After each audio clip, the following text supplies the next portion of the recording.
What's up guys, Sawyer here from TechieGrad. So, Google released a new version of Android today. Well, sort of at least. It's a developer preview, and here's everything you need to know about Android N.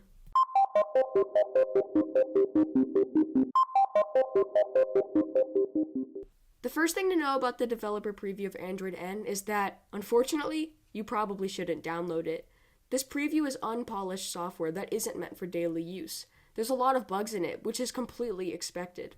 Unless you have an extra Nexus device lying around that you don't use, you may have to wait to see what Android N looks like.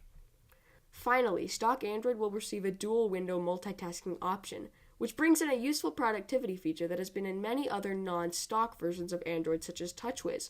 Not only will this be useful on phones, but it also makes other devices such as the Pixel C much better for productivity.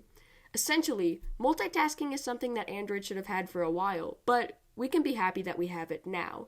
I wouldn't say that Android N's version of multitasking is any different from other versions that I've seen before, but that's not a bad thing. Quick settings in Android N, once again, have been improved. Certain settings will be reachable without fully pulling down the settings menu, and this will make toggling settings such as airplane mode much more convenient. Think of this feature once again as taking cues from TouchWiz in the best ways possible.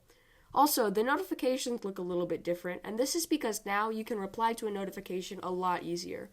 This will make notifications more useful in Android N. Also, that animation can definitely keep you occupied if you're bored. New Android versions in the past have been a pain to gain access to.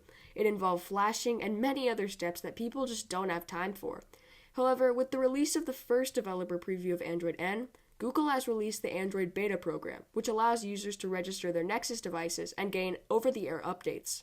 This is a huge improvement and makes it much easier to be on the bleeding edge of technology. However, like we said, downloading this is probably not a good idea if you only have one device. From the many things that different OEMs have been releasing lately in the software department, we feared the worst for the app drawer in Android N. This is coming from manufacturers such as LG, who made the G5 with no app drawer, and Samsung's Samsung Labs section of the S7, which allows for removal of the app drawer as well. However, this developer preview has not sentenced it to its death, which is a good sign for all the app drawer lovers out there. Other things that remain the same are the design language and a couple other features that make Android N more of an iteration than a reimagining of what Android is meant to be. So this wraps up our quick video of the first developer preview of Android N. Further updates will be made in the future, so be sure to subscribe to the channel to see coverage on those when they come out. As always, thank you for watching, and I'll see you in the next one.